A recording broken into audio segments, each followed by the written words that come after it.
Hello, my friends. So today's date is October the 18th, and this is a birthday reading or an anniversary reading or a sacred event reading or the start of some kind of business reading for this year.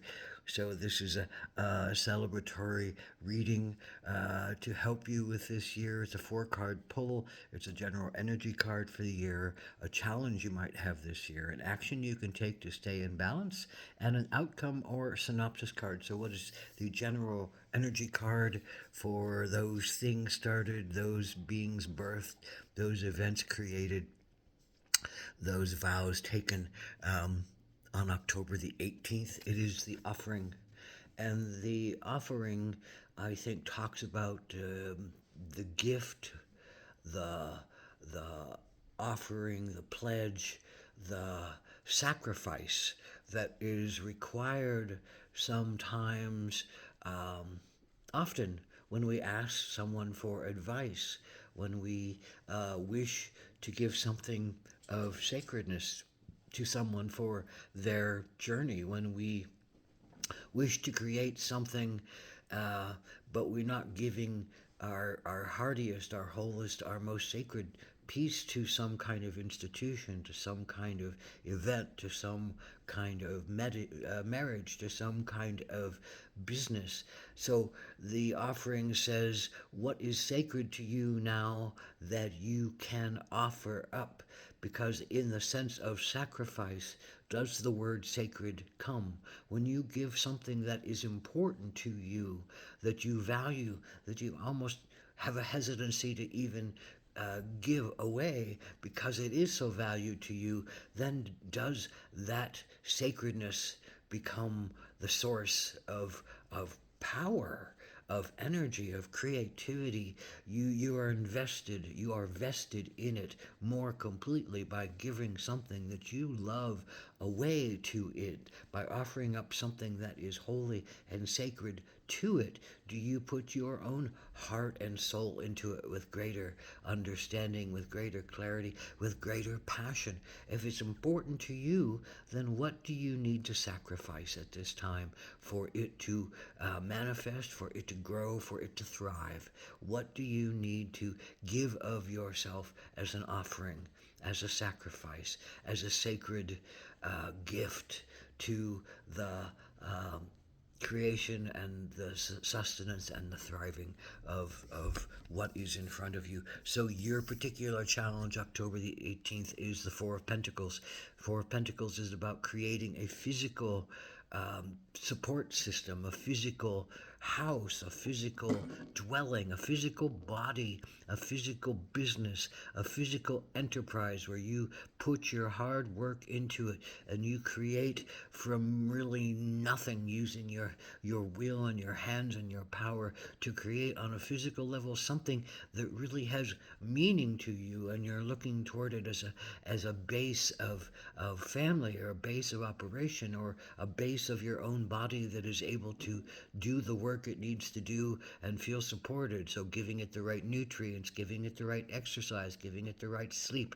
All these things are involved with the Four of Pentacles, and it's about using resources that are around you and helping others, giving and receiving to others in the course of the making of this thing.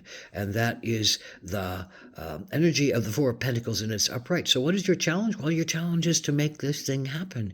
Something is draining off your energy, possibly. Maybe you've given yourself over to something that pulls you away from your mission, pulls you away from your creation of this place of safety and sanity and purpose and growth, pulls you away from your sense of duty, pulls you away from your ability to put your hands in it or to put the resources in it that you need. Maybe it is being denied to you. So the question around the Four of Pentacles, again, is, with the offering, what are you willing to offer to this endeavor? once more. If it's important to you, what are you willing to sacrifice so that it can become reality? What of a physical level thing can you give away because it is so holy and sacred to you that you know if you give it away, you're going to reestablish your connection to that energy that you wish to create. So that is your challenge to fully invest, to fully imbibe, to fully participate in some kind of physical growth that you wish to see, but something is taking you away from it. Something is draining your energy from it. Something is making you feel like uh, it's not available to you right now. So what do you have to do? What's your action to take? Well, it's the mountain lion. You have to roar with your courage. You have to roar with your leadership. You have to roar with your power. You have to realize you can't waste things. You have to use what you get and work it and to make it happen. And so the sacrifice is you. The sacrifice is your apathy. The sacrifice is your possibly laziness. That sacrifice is some possible addiction that is holding you, or some kind of mental addiction that is holding you outside, or some kind of physical addiction generally, because it's the Four of Pentacles. It is your challenge. Something physical, some kind of physical addiction or physical challenge that is not letting you be fully involved. But the mountain lion says you have a leadership role to play. You have a power to give to this. You have to put your voice into this to make it happen. You have to lead it to make it happen. You have to step into that role of power.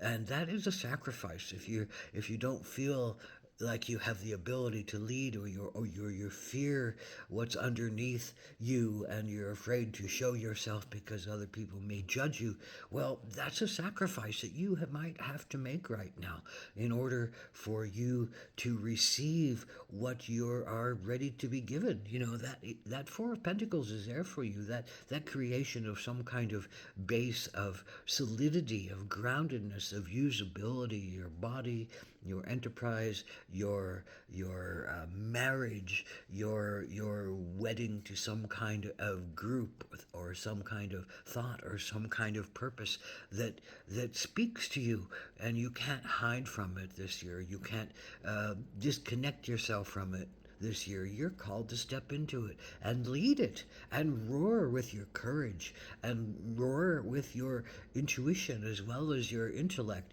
and roar with your sense of not wasting yourself, and not wasting the energy of others, and not wasting the resources around you. The mountain lion, kills what it needs, and it doesn't kill more than that. It kills what it needs, and then it stores it away and eats of it until it is done. It feeds its family. It doesn't waste food. It goes out hunting when it's hungry, and that is the time when it makes things happen. So this is about conserving your energy and using your energy to use your voice, to use your leadership qualities, to create something that's dynamic and powerful and full of courage. This is the mountain lion. This is a courageous being. You don't mess with a mountain lion, and you don't mess with you. If you step into your role, no one can mess with you. You're going to be strong enough, you're going to have the voice, and you're going to have the power to create something that really excites you and really connects you, and really quite often connects others. And that's the outcome card. You have a divine thought of creation. There's something really important that you are ready to fruit out of your head. The thought, the wisdom that is in the third eye is both intuition and intellect. It is both understanding the emotional and the heart and the psychic levels, as well as understanding the sight levels, the intellect levels, the rational levels. And there's a balance between the rational and the intuition foundational that says, all right, sometimes you can't just go in the direct route. You have to shift it around. But that's an awakening, and that's a healing, and that's a fruiting of your consciousness. So this is a time for you. It's going to teach you a lot. It's going to step up your evolution. It's going to push some great shoots out of you as healing shoots, as connective shoots, as as an enterprise. And I don't mean that as a money making enterprise, although that can be part of this, because money is just energy, and how you use money and your resources is really what we're all about. Do you use it for the good of yourself and others, or do you use it just for the good of yourself, which is often not as good as if you do it for others. If you build something for a higher level of consciousness, if you build something that has a great outlook and a great expansiveness to it, if you build something that is a network that allows other people to grow their own evolution, to grow their own enlightenment, to grow their own sense of themselves as leaders, as creators, as holy beings and sacred beings, then you have given the offering that you need to give in this case, to step out of your own way and step into something bigger than yourself, and to lead it and to project it and to hold it as sacred, and to give something sacred of yourself, to sacrifice something that is important to you, but sacrificing it for the better good is really what this is all about. Ahom Atakwidas, and blessed be.